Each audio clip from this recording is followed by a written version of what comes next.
So I'm Kate Knuth. I'm running for mayor. And I know a number of you here, but I think there's also some new folks. I'm a mom, I'm a climate strategist, a scholar, small business owner, and a former state representative. And I'm running for mayor Minneapolis because I think we need leadership. And when I think about the value that most grounds me as I run, it's really rooted in community and being invested in public life. My parents really instilled that in me and my brother. And my dad was an environmentalist and a feminist. He worked for Planned Parenthood in the 70s and took part in the first Earth Day. My mom was a public school educator for 35 years. And they were the people who served on the church board or the planning commission, organized the neighborhood picnic, just started a scout group, checked in with teenagers who were struggling. And that value of community and sense of responsibility for community really, I just woven throughout my childhood, and it's a value my husband and I really try to instill in our daughter today. And we live in the Bryn Mawr neighborhood of Minneapolis. We previously lived in the Seward Neighborhood Association. And I actually I got my start in politics young when my dad served in office, but I didn't plan to be a public person or politician. I actually went to school to study biology. I wanted to be an entomologist. I really like insects. But as I was deepening my understanding of the world and the privilege of being in the university to have time and space to do that, living in different places in Chicago and then in Norway and in England where I did a master's degree, it just became so clear that we needed more than to just understand the world, given what was happening with the environment, with environmental change, with how we're all able to live and thrive on this planet, that the work that I felt much more called to do was being in community and working to not just understand, but to change the community, the society that we live in, and make sure we are able to live on a planet where we prosper and where the rest of the planet prospers. So after finishing my master's, I actually moved back home to New Brighton. I ran for the legislature. I served 6 years there. I ran a leadership program at the U, so ran that for 6 years. I was our city's first chief resilience officer, finished a PhD a couple of years ago, and have been running my own small business and serving on the Bryn Mawr Neighborhood Association. And when I think about like democracy, I sort of had done it for a lot of my life, but didn't necessarily name it. But I actually have a very clear memory of when I got like where I first allowed myself to kind of think, okay, maybe this democracy thing where it's really problematic where we are and the separation from where we want to be. And I was serving as chief resilience officer at the time. It was probably late June. It was hot. I was driving across downtown from City Hall to pick up my daughter who goes to daycare near the Basilica. And there was yet another story of Russia meddling in the US elections. And I was like, I think I probably swore in my head, but I'm not going to do that now. I was like, what if we don't trust our elections? What if we just fundamentally don't trust the thing, like an essential part of how we build our democracy together? And so when I was working as the chief resilience officer, one of the real focuses I tried to bring into that was the importance of what I called civic infrastructure, some call social infrastructure, and really tried to actually did a public workshop around the idea of how we build a kind of civic infrastructure relationship understanding so we can have a strong democracy within which to work. And fast forward a few years, and I was actually lived for a summer in the Czech Republic for my husband's work, and I spent a weekend in Prague. He took care of our daughter. We lived in Brno, and I spent like a whole afternoon going through the Museum of Communism and read every panel. It was like the first time in years that I'd been able to actually go through a museum without a small child and like read. And I realized that the country I was in was not a democracy for all that long, and had been buffeted by first fascism and then communism, and had not and maintained such an amazing sense of culture and dignity, but also had not had control over their lives as a country. And I remember it was thinking about our own country. When Trump was president, we were in the middle of the Trump presidency, and just allowing myself almost to grieve that maybe this wasn't guaranteed. Democracy wasn't guaranteed. And fast forward again to January 6th of this year, and the insurrection, attempted coup, whatever you want to call it. And it was like, okay, well, there's a whole bunch of people who don't believe in our voting systems and our democracy. And it wasn't what I had thought about Russian meddling. It was a whole conspiracy theory that has taken over really large chunks of our society, and in American life. And I think we're still struggling with this about how we live in relationship with each other in a democracy. And so that, and the other part that's really, I think, important to bring into this is intentionally called our multiracial democracy, because democracy in the United States definitely did not start with all people in the United States being full participants in and citizens of the democracy. And we've had this story over decades and centuries to move towards the promise of a more perfect union, as is described in our founding document. And to me, part of that more perfect union is having a more fully formed democracy, which is essentially multiracial. And it's really not something that's happened or existed much in the history of people. But I think it is something that I aspire to, that I want our city to build and model. And I think it's essential to the way we live in relationship with each other. And I wrote an essay about an idea I call climate citizenship. And I use the word citizen. I know it's really been weaponized and it's really problematic. And I'm not sure another word, another word that talks about how the rights and responsibilities we have for each other in community. And so this is how I understand citizenship. And then I'm going to introduce our panelists and have a conversation with them. And so as a citizen, I define myself as part of a local community, a state, a nation, and the world. In my experience, only by making these identities part of who I am can I live the life I aspire to. It's a life of knowing my neighbors well, understanding the politics and governance of my place, and working with both for our future. When I claim and allow myself to be claimed by citizenship, I declare that I'm inextricably part of community. Therefore, I'm not okay with huge disparities in health, wealth, and income, especially when falling along lines of race. I'm not okay with economic elites having undue sway over policy outcomes. And I'm not okay with fossil fuel use barreling us toward climate vulnerability so many people already face. Because I'm a citizen of this community, because I belong, I feel responsible for reshaping it into a place where we all belong better. And so that really,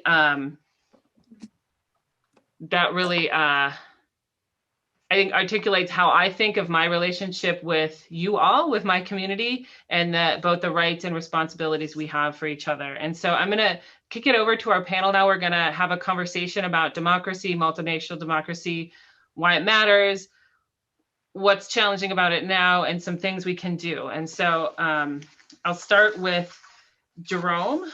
And Jerome is the editorial director at Pollen. And it's a media arts nonprofit that focuses on changing our collective stories. And the reason I wanted to bring Jerome into this conversation is he is he's thought a lot about and worked a lot on storytelling and narrative and how we make sense of what's happening with and for each other. Brian Fullman is a Chicago native, formerly incarcerated. He's lead organizer with Isaiah Faith in Minnesota and creator of the Barbershop and Black Congregation Collective. And the mission of his work and Isaiah's work is to deliver equity to disenfranchised communities by way of grassroots organizing. And I've just gotten to know Brian recently, and I was really just so impressed and inspired by his story of fully moving into agency and action within public life and in relationship and partnership with others. So I'm really excited he can be part of the conversation. Erica Motter is the Mobile Innovation Director at Move On. It's a national progressive organizing group. She has run for city council in the city of Minneapolis. She is serving on the Capital Long Range Improvement Committee, which is a committee that residents of Minneapolis sit on to help figure out where we spend our city money on infrastructure. She was caucus chair of the Stonewall DFL and a leadership assembly member at Take Action Minnesota. Representative Emma Greenman represents parts of South Minneapolis and Richfield, and is serving her first term in the legislature, and already is such a leader on democracy and voting in our legislature, and has a long track record as an attorney, just making sure we're protecting and ensuring voting rights around the country, and a really strong organizer in Minnesota and beyond. And I just want to be clear, everyone's here in their own capacity. I know this can be challenging with campaigns and things, but I just so appreciate these four coming to have this this conversation with us, and to help us kind of make sense of where we are with our democracy, and the potential of where we could go. So I'm going to start, I think, with Emma, and because you've been working on little voting rights bills to strengthen our democracy, and you're just past their deadline in the legislature. And I want to start with what concerns you have about our democracy now, and why it's so important to focus on strengthening our democracy. And maybe you could invert those, like, why does democracy matter, and what do we need to be thinking about it now? Oh, thank you, Kate, and thank you. I see some 63 beers out there and beautiful faces in Minneapolis. So I'm just really excited to be here, and I'm so grateful to be on this panel, because there's a bunch of, I'd say, co-conspirators, Erica and Brian, that I've gotten to work with for a while, and Jerome, I'm excited to work with you as we go forward. I think I start, and I think this is a really important conversation when we think about all of our politics, but just about the stuff that's happening at the city, at the state, at the federal level. How are we going to create a democracy that really is driven by people, by a multiracial, multi-generational, gender inclusive politics that really captures a place where we come together to share collective resources and solve problems. And I think one of the things, when I think about one of the challenges, is the whole point of democracy is coming together and disagreeing, right? And figuring out and negotiating and figuring out how we solve problems together. That's what we should be doing. But we absolutely have to agree and shouldn't be disagreeing about who gets to participate, about whose needs are met, about who has a voice. And I think that what's happening right now, as somebody who, before I got to the Minnesota legislature, I worked all over the country. And in 2016, I was in Arizona when it was sort of Joe Arpaio was on the ballot, and there was a big push, and continues to be a big push, to limit Latinx voting in Georgia in 2018 alongside Stacey Abrams. And we have seen the amazing, and I'd say multiracial work that's been happening in Georgia, and that got them to 2020. And then we've seen the backlash. And here in Minnesota, and I'd say in the legislature, we're sort of seeing the tale of two versions of what democracy should and can be. And we're seeing, what we're trying to do in the legislature, and excited to have a lot of partners, and been working with a lot of partners, frankly, on this call, to ensure that we're having a robust conversation about the world we want to live in, about a democracy where people have power to solve problems, and create a world where everybody can thrive, and everybody has a stake, and everybody feels power, right, in doing this together, and people feel responsibility too of being a part of solutions, and a part of our collective work. And on the other side of the body, we're seeing an additional effort to restrict who has access, to scare people about each other. In a world of a world of scarcity, that is, don't trust your neighbor, don't trust your union, don't trust your government. And that is a challenge that we have. I will say, what I am so optimistic about is conversations like this. But, as a voting rights lawyer, I feel like 10 years ago, I would talk about things like redistricting, or automatic voter registration, rights registration, and there would be some people around the table, but a lot of eyes would glaze over. And I think, particularly here in Minnesota, the conversations we've been having, especially in the last year or two, I think that there is a fire in a real understanding that if we want to tackle the climate crisis, if we want to ensure that we have democracy and workplace democracy on the job, good living wage jobs and unions, if we want healthcare and public education that takes care of all of our kids, Black, Brown, Indigenous, white, we have to have a democracy where people are at the center. And I think that that's the conversation. I'm glad we're having it, and I'm really grateful to Kate for having it at the city level. I think we're having it at the state level. And it ultimately will rest on making sure that we and our neighbors and our communities are at the center of it and are continuing to have that conversation. And don't forget, when we're talking about all of these issues, at the end of the day, we have to have a functioning democracy to ensure that we are taking on the powerful concentrated interests that are not interested in people governing. So that's, I think that that's the choice we have before us, but I am optimistic. And I think, the folks that I worked with in Georgia are fighting back, and at the federal level, there's work to do, and at the state level, there's work to do, and at the city level, there's work to do. And so I am glad to be in it and doing it with all of you. Great, thanks, Emma.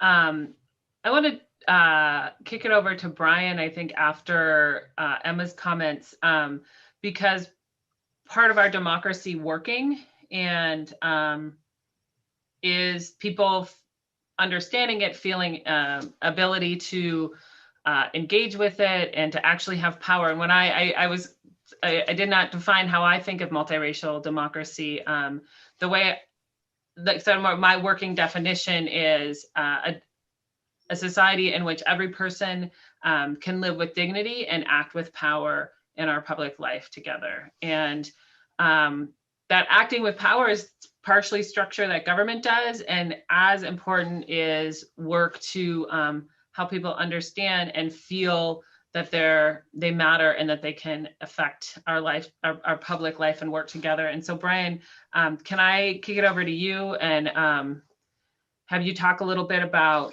what concerns and what optimism you have about democracy and why you think it's really important to focus on strengthening it and building it, and what that actually means to you in your work? Yeah, thank you. And thank everybody here for actually providing this platform and this space to be able to talk about this. This is very important. So I just want to first start off by saying what Representative Greenman just said kind of sums it up. But I will add some things to that. So when it comes to democracy, the first thing I think about is how intentional are we inviting people in? What are the mechanisms or the apparatuses or the programs or strategic paths that we have to make sure that people who are disenfranchised, who are not getting the information that we take for granted every day, are actually being able to see and hear that information about stepping out to have a public life? If I'm being quite frank, as a Black man, it is not actually part of our culture to talk about public life. And for some of other communities, it is. So how do we actually start being very intentional about concentrating on people who do not have access to that information? Number one, democracy, again, when you're talking to my community, we have to, before I say that, let me back up. We have to understand that Minnesota, as nice as Minnesota can be, is a state that makes the all-star list of disparities in the country. Let's begin there. And a lot of that has to do with some communities who are actually using their voices in the public and the political arena, and some that are not. And so you only hear one side of the story. The human race is not a monolith. So it takes all of us to actually give our own special input or how we actually perceive the issues that rattle us to be able to voice those opinions, to be able to utilize our voice in the political and public arena. So one of the things that I think resonated with me, and I believe it was God sent, is when I was in a meeting with Emma Greenman about the democracy bill, her, a couple of my colleagues, and Lily, I started understanding that democracy just is not about voting. It has a lot to do with the co-governing spaces that we have with elected officials, right? It has a lot to do with the money that needs to be transparent about how it's being spent and what's been invested in. It has a lot to do with redistricting. So a lot of these things may sound like, oh, boring, but they are very costly stakes and really have hard implications around communities such as mine, for both African and African American. So we need to actually start concentrating on how are we talking to people about democracy. Then if we want to talk about why, if we're talking about optimism, well, democracy is the reason why I do my work. If we didn't have democracy, I wouldn't be organizing for nothing. It'll be a dictatorship. So there's no sense for organizing or actually galvanizing the community to be able to amplify their voice. Democracy is very, very important. When you talk about inclusion, we're always talking about how we want people to be a part. When you talk about re-entry for brothers and sisters who have not been part of our society for a while, now they actually step out publicly in this country, and the first thing we tell them is that they don't deserve to actually utilize their voice. But we want them to have the mannerism to behave like they're part of the community. It's a public contradiction. So democracy is very important. I only stand before you all now as a confident man, not this man 15 years ago, because of our democracy. And if we want to be able to serve and make sure everybody gets what they want, then you have to include everybody. Our agenda, the way we operate in society day by day, could not be at the hands of one community who feels it should be this way or that way. It needs to be all of us actually saying, nope, this is what I feel, this is what I feel. And then we actually come up with a general decision, a collective decision to say, we're going to move this way. And that's connected to public safety, but I'll stop right there. Democracy is really important, but I'll stop right there just for the sake and respect of time. Yeah, thank you so much, Brian. And I hear the passion in you and your work, and I think the way you've transformed in your own life to be fully engaged, and not just like, and not just fully engage yourself, but through the work of engaging so many others in the conversation and the decisions about our future. And I'm going to kick it over to Jerome now. And you, Jerome, you really have worked a lot with narrative and the stories we tell ourselves and each other. And as you think about what Emma and Brian have just brought into the conversation, how do you think about the stories we tell as helping, hindering, making us more able or less able to do the work of building a multiracial democracy? Yeah, I mean, I think the first thing we need to do is be honest with ourselves in the stories that we tell ourselves. So when I think about the concerns I have about democracy, I think about two levels. There's a whole national level where an entire political machine has decided that democracy is inconvenient, and that's a major threat nationally to democracy, right? If you can, as a political apparatus, you can have opinions that people like, and if you have policies that people don't like, the other thing to do is stop people from having a voice and helping to enact those.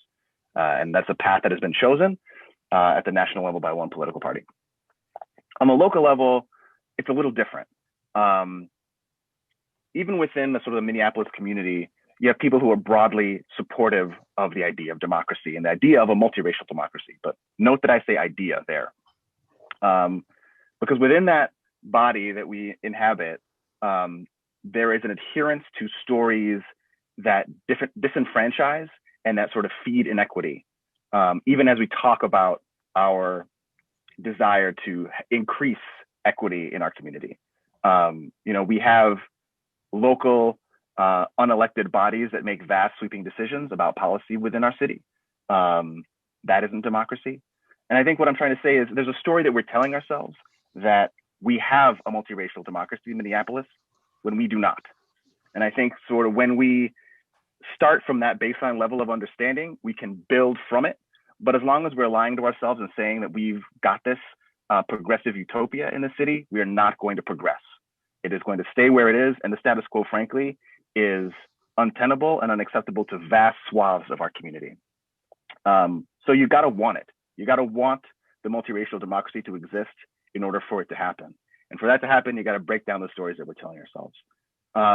So right now, sort of as Brian talked about, the one community that is sort of has an outsized influence in this democracy is going to have to come to terms with the fact that they will have to take a step back and allow others to step forward. There's an idea about in forming this multiracial democracy that it can be done without cost to anyone, but I don't believe that is the case.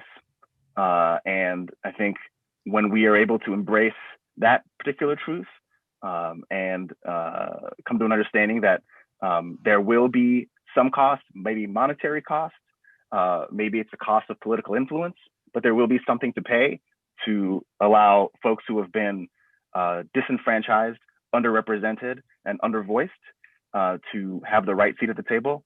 I think that is the story that we're going to have to start telling each other and ourselves in order to get the progress that we say that we want. And then sort of the last thing I want to say is, you know, we can be optimistic about this because I think broadly as a community, our hearts are in the right place, but I think we are swimming in this sort of toxic soup of white supremacy. And when you're swimming in that soup, you're going to drink some.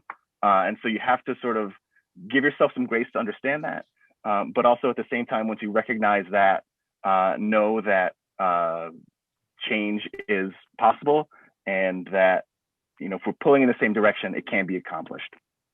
You know, these ideas that we've got it all right and we have the answers figured out are probably the number one obstacle to us actually figuring out the answers. So I think allowing ourselves to say that we don't know what we don't know what we're doing sometimes can help us learn, help us grow, and then eventually help us advance and get to where we want to get.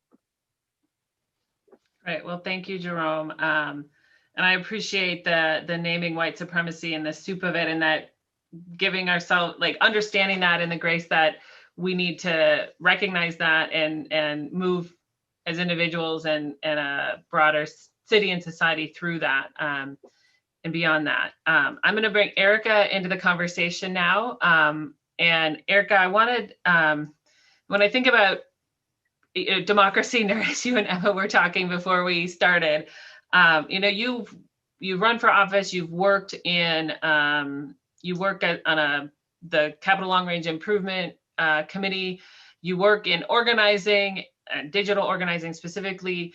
And when you think about what it means to actually live in and participate in a multiracial democracy, can you describe what you think that means and ground it in examples, just so people kind of have a tangible understanding of what we're imagining and talking about building here?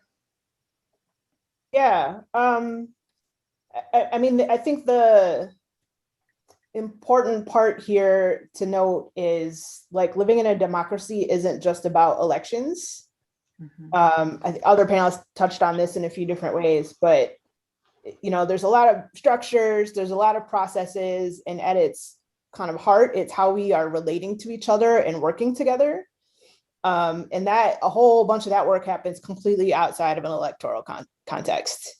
So, I mean, you know, one way is for people to actually live multiracial lives. Like, I just totally coincidentally ran across again recently the statistic that in the United States, the average white person, 93% of their friends are whites and they have one Black friend. And for the average Black person, 80-something% of their friends are Black and they have 8 white friends. So, like, this is especially true in Minnesota. We're still living in relatively segregated communities for structural and cultural reasons, right? So I think one thing that people are doing better and getting the hang of is, like, being intentional about how they're spending their dollars and sort of lifting up, like, these are organizations that are led by people of color, or these are businesses that are led by people of color. I'm gonna support them with my dollars. So that's one thing, but, like, who's in your house? Like, I see a lot of people saying, I'm so excited to support these, like, Black women business owners, but you go through their Instagram feed and their pandemic pods, or even before that, like, who they're actually having over for dinner, like, there are no Black people in that picture. There are only white people in that picture. So how are we reconciling that discrepancy? Because democracy is fundamentally about us being in relationship with each other. The other thing, though, is I want to crack us out of this. I know I just started here, but we need to crack out of this Black-white binary as well. Like, multiracial coalitions can have no white people in them whatsoever. But, you know, when we're thinking about who we're building power for, who we're building power with, like that goes in a lot of different directions, and it's not just about people of color in relation to white people. So especially in a state as white as Minnesota, like white allies have to be a part of the conversation. Like that's just how the numbers pan out here. But that sort of cross-racial work among Black people, Native people, Latinx people, AAPI people, everyone else, like those of us who occupy multiple of those spaces, you know, that's critical for the work here too. And I mean, we build a strong democracy by building a strong society, right? So it's our relationships with each other, and it's our ability to translate these life choices that we're making into, or to connect to them, I guess, to policy choices. Like, I am able to make this life choice because this policy is this way, or I am going to make this life choice because I want this policy to be different. So that's to me, like, it's fundamentally about, are we making people's lives livable? I mean, to go back to the kind of first question, some people aren't participating because they have other priorities. They're trying to put food on the table. They're trying to make sure kids get to school. Like, they're not participating in democracy because they have other shit to do. And we get people to be able to participate in these other things when we are meeting their basic needs. Mm-hmm. Mm-hmm.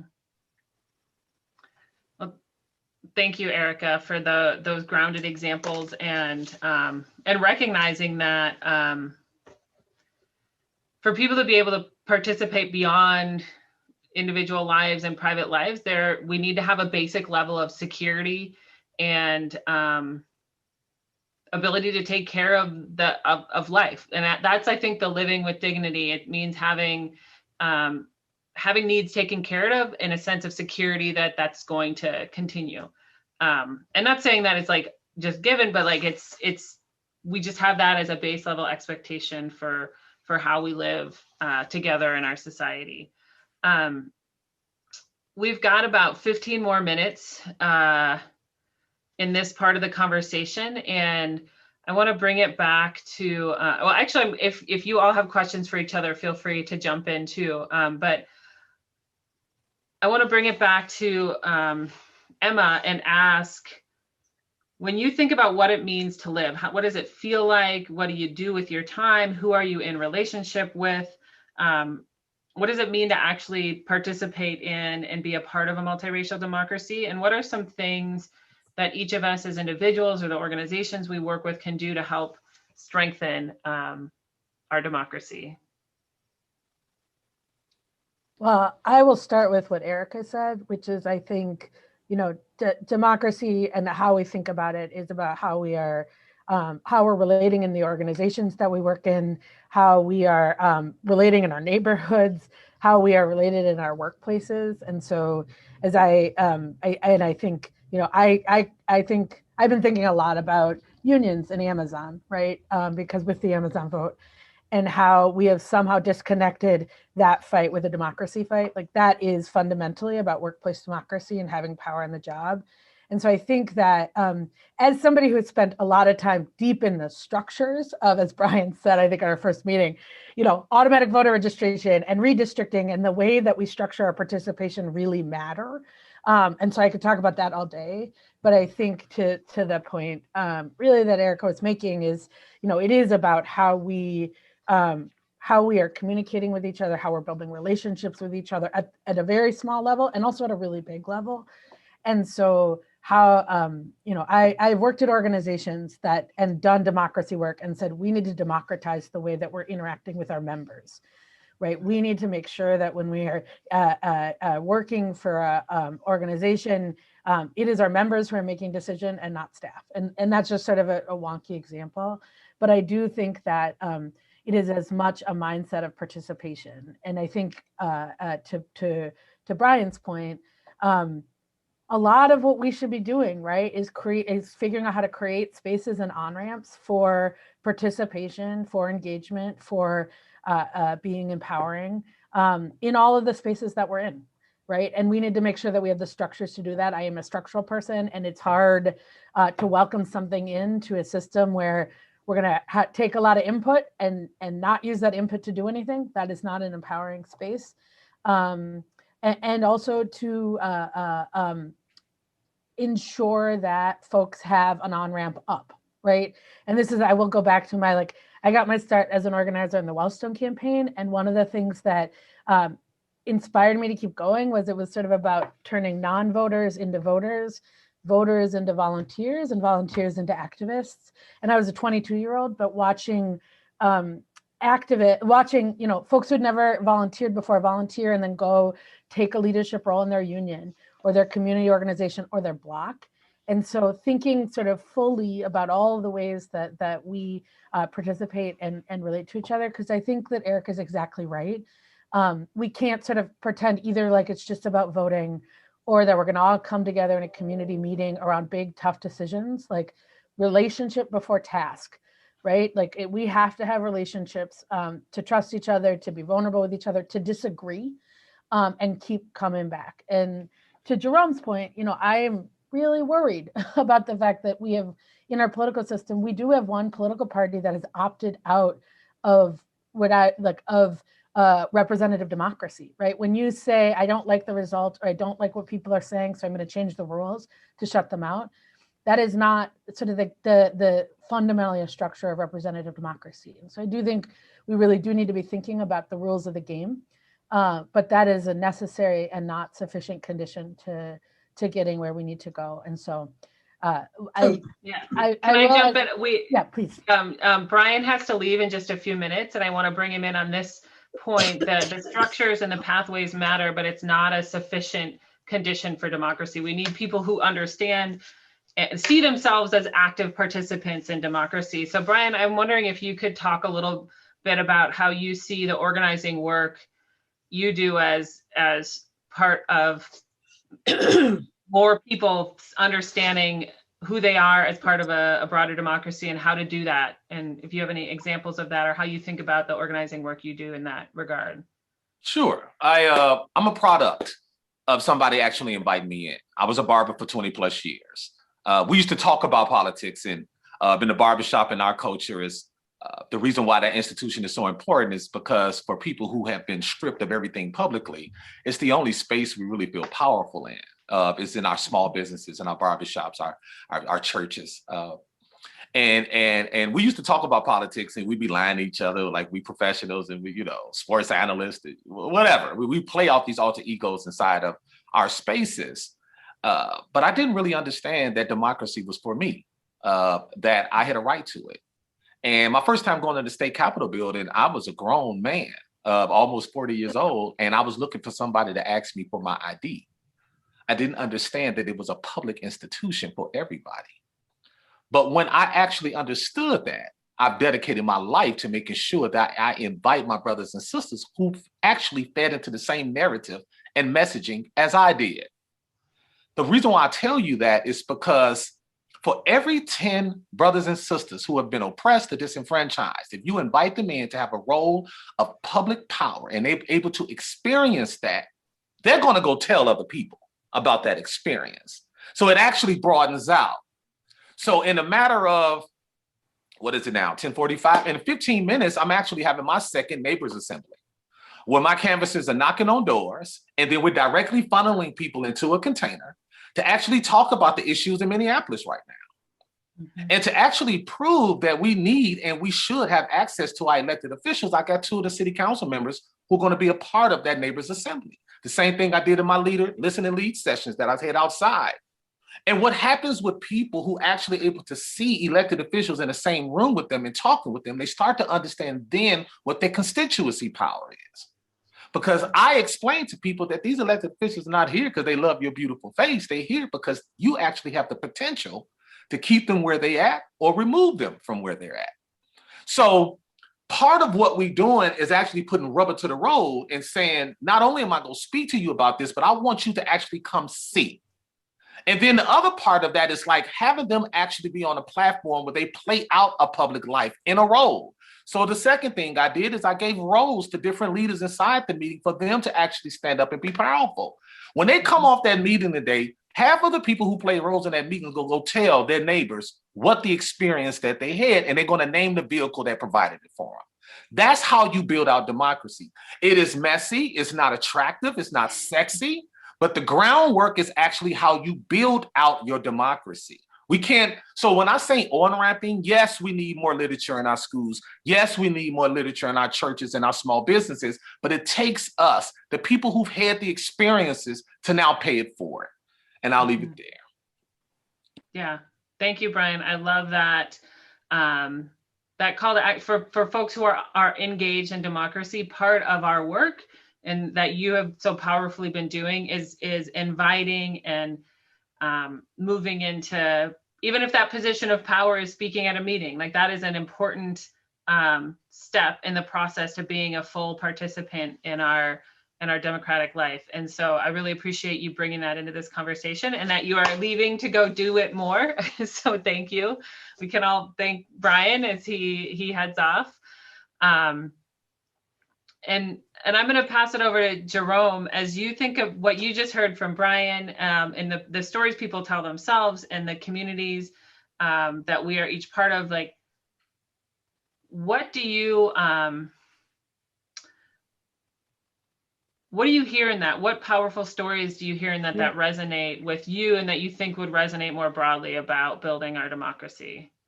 Yeah, I mean, the first thing I hear, I love what's been said so far, both by Emma and Brian.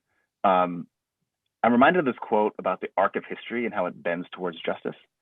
And I think that is a very pleasant but potentially dangerous trope, because it doesn't bend on its own. It's not some immutable law of nature that we're going to have progress towards the things we want just if we wait long enough.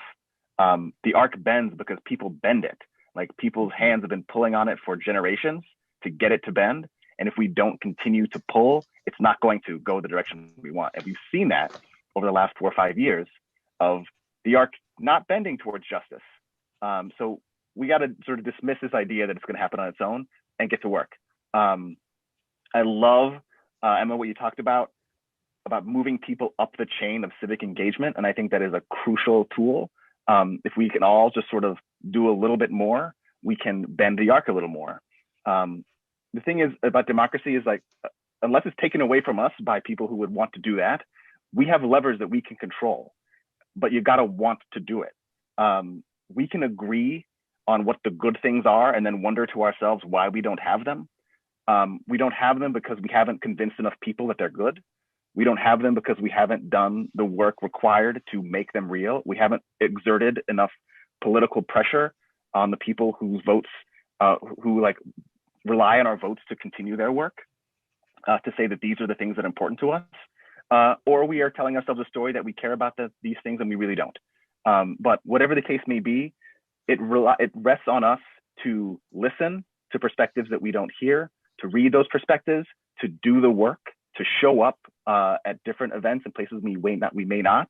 But there are countless ways that we can be just a little bit more civically engaged and invite others who are not to join us to get the things that we want. Because broadly in a democracy, the idea is you get the things you ask for.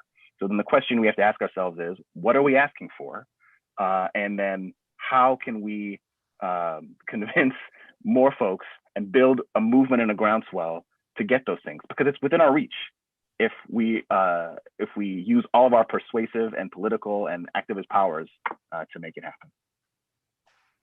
Thank you, Jerome. I really appreciate the arc bending towards justice, is because we do it. We have to work at it, and we stand on many before us who have been doing that work of bending that arc toward full justice. And one of the people I love to listen to and read most around democracy is a woman named Danielle Allen. She's a professor at Harvard, and she's actually considering a run for governor of Massachusetts at the moment. And she was on a podcast I was listening to. She's like, I just love democracy. And she's like, I love it. I care about it. And that's important because it's really hard. And that point of like, you stay in it, even especially when it's hard, is I think really a really important one to remind ourselves. And it can be hard a lot. And then, but there's like this beautiful moments where you see it working, where you see people understanding their power, seeing them not just understanding, but being capable of acting on it. And, you know, I think of watching the vote when Minnesota legalized gay marriage, and that heart and soul people put into that, so many people over decades, and the ups and downs, you know, with an amendment and us defeating the amendment and then passing it in the legislature. There are these moments where you can actually feel that arc, feel that turn just a little bit. And those are the things that have kept me involved and engaging, even when it's hard. And I want to turn it to Erica, because you have you've worked through organizations, you've run for office, you've serve on commissions. What keeps you in that work? What keeps you believing in it and trusting that it is important and worth doing? And how do you invite others into that work as well? Yeah, I would say the biggest like aha moment I had while running for office myself was that like doing this kind of work is inherently hopeful, because you have to believe that change is possible. Otherwise, we wouldn't spend our time doing it. Which was quite a revelation for me, as like history has given us plenty of reasons to be cynical about any number of things that are showing up in our society right now. So, you know, again, I want to go back to like, how do people feel powerful?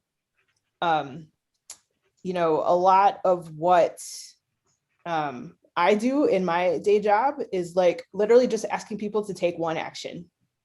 Like, hey, there's a bill in the Senate and your senator needs to hear from you today. Here's a phone number. Here's 3 sentences you should say. Call and leave this message. And that might feel like a really, you know, we're trying to make that as easy as possible for people. But then to also show people that like you did that, but also like 10,000 other people did the same thing. And here's what happened after that.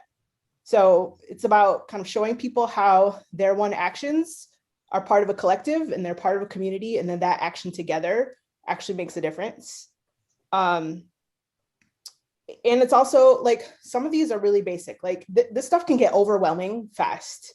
Like all the systems and the complications and the big problem we're trying to solve. And you can get lost in like, okay, but what do I do? And it doesn't have to be a big thing. It could be, you know, in my work, we're focusing on like federal legislation, but like, are you calling your council member at that same frequency? Like, are you emailing your council member weekly with a question or a concern about what you're seeing on your block? Okay, great first step. Once you're doing that, if you keep hitting your council member every week with the same question, you alone become like that one neighbor who has that one problem and they're kind of crazy, but okay, great. But if you get like 2 other people to also do that every week, and they get 2 other people to also do that every week, that's a whole different ballgame. So elected officials ostensibly are in these roles because they want to serve, you know, they're a conduit for things that people in the community, for things that people in the community want.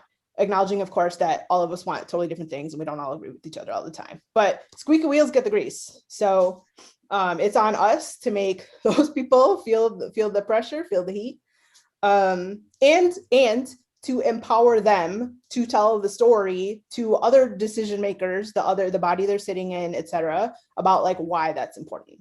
So it's not just like, hey, I want you to fix this street. It's like, here's why. I was trying to cross it with my kid and we almost got hit by a car. Like, you know, it's on us to take our own day-to-day experience and like tell the story of why like it's important to do this thing. And then I also want to go back to like, I mean, that's what some things that us as individuals can do, but like at the city level, like we got to meet people's basic needs. And this, I'm saying this and it sounds simple and it's obviously not easy. And part of the point is the point that Jerome made, which is like, we don't have enough people who agree that this is the thing that we should be doing. but like, if we just meet the people who need the most, if we meet those needs, like that rising tide does theoretically, hopefully lift all boats. We haven't actually tried it yet. So like, let's give it a try. So yeah. Yeah, thank you, Erica. And I love the idea of it being a discipline and a practice, and that and the work that this is inherently hopeful, because to do it at all, you have to believe that it has a possibility of change. And now we're going to actually shift to, we have more small group conversations, so we can be in conversation with each other. And I really want to have us focus on what we can do in our city, and how we see democracy and democracy building and racial justice intersecting, what we see happening in our city now, and other cities that is contributing to strengthening democracy, and what do we think, what do we want elected officials, particularly mayor, but also each other, to do in our own city of Minneapolis to build and strengthen our multiracial democracy. Well, welcome back everybody to our full group conversation. We've got about 10 more minutes, and I want to have each of the facilitators just report back for a minute and a half about your small group conversation. I'm gonna, it's hard to, Erica's here somewhere. Erica, do you wanna report back from your small group? There you are. Sure, yeah, I can start us. I just first want to appreciate everyone for like hanging in there and digging in and actually being thoughtful and sharing of their own experiences. Story, like this is kind of the point of the whole thing, is for us to have exactly this kind of conversation. So kind of what came up in our group is how people experience politics. You can experience politics in your head, or you can experience them in your heart and your gut. And for a lot of people, it's a visceral experience. And so kind of we can talk from our heads all day about policy, but people are making decisions based on like some less conscious reactions to like the challenges they're experiencing in their lives. The other thing that came and like related is stories. We talked a lot about stories. So like how do we arrive at like, here's what the problem is, or what we should do about it, is based on everyone's own experience of something that's happening around them. And we have to be willing to listen to stories of people who are different from us, and be willing to shift, especially folks asking to be elected or in elected positions, have to be willing to expand their idea of who the experts are and who has the answers to these questions and whose experiences are valid.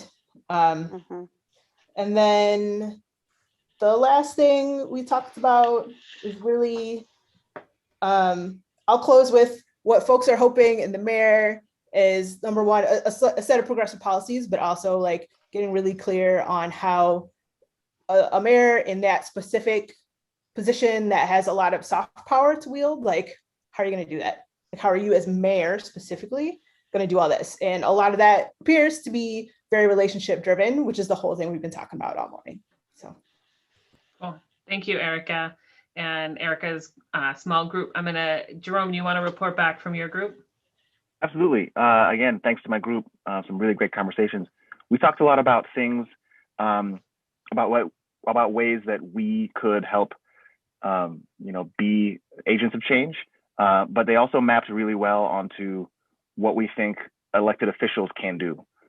So first is like a focus on direct action over intellectualizing. You don't see a lot of elected officials encouraging folks to take direct action other than voting or calling their office. And I think that is a thing that could change. We talked about a focus on building human relationships. Politics, it can be very transactional. Then I think an elected official who's championing the idea of really growing relationships across lines of difference could be really powerful. We talked about the freedom and power to imagine, not getting stuck in the ways we've always done things, but instead opening things up to different possibilities and ways of being and ways of interacting with each other. Again, it can happen in our communities, but also can happen in the halls of power. We talked about showing up for each other. And this is sort of connected to the idea of getting out of our bubbles and really, and also connected to the idea of direct action. It's knowing where to be And it's also going to spaces that you don't normally visit, and being present and listening. And tactically, that connects to another thing we talked about, which is transit.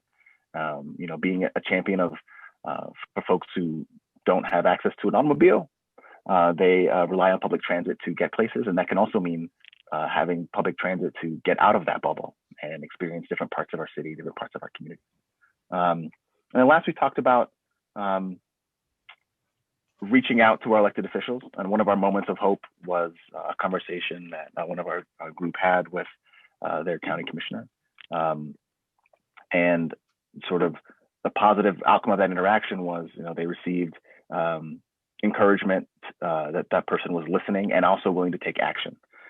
So I think elected officials that listen, but don't stop there, but are open to taking action, and also open to helping their constituents understand how they can use their power, I think is another wish that our group would have of our ideal elected official. Awesome. Thank you, Jerome, and Jerome's group. I really appreciate the group that I got to facilitate, and I didn't organize it totally along the questions that I gave, the facilitating that we gave, but I think one of the real themes that came out was, as we talk about sharing power, that there are folks, particularly white folks, who are going to have to give up some power. And that's something we need to name. It's something we need to recognize in human psychology and what that means and why there might be resistance to that. And also really articulate why having a more fully equitable and multiracial democracy, like the benefits that brings to all of us. I want to live in a city where we don't have these disparities along lines of race, where the police aren't killing people in the city, particularly Black men. That's the kind of city I want my daughter to grow up in, and I want her to be fully in relationship with all sorts of different folks, and see that by sharing power, we actually get huge benefits of living in a society that we imagine and dream of. And I really appreciated that folks wanting to be in community with others, wrestling with these questions, these challenges. We talked about welcoming students into our community, so people who maybe are moving through and not necessarily as viewed as permanent, but are still really essential to who we are and the dynamism of our city of Minneapolis, and how that can show up in our democracy as well. Okay, I want to thank you all for grappling with these questions, and I'm going to be taking the notes, and I am a writer, and so I like to process things by writing. So I will be reflecting back what I heard and we heard into a written format. I'm not 100% sure how that will come out of me yet, but that is something I want to commit to you to help document the conversation and the time and wisdom that you all brought into this space as well.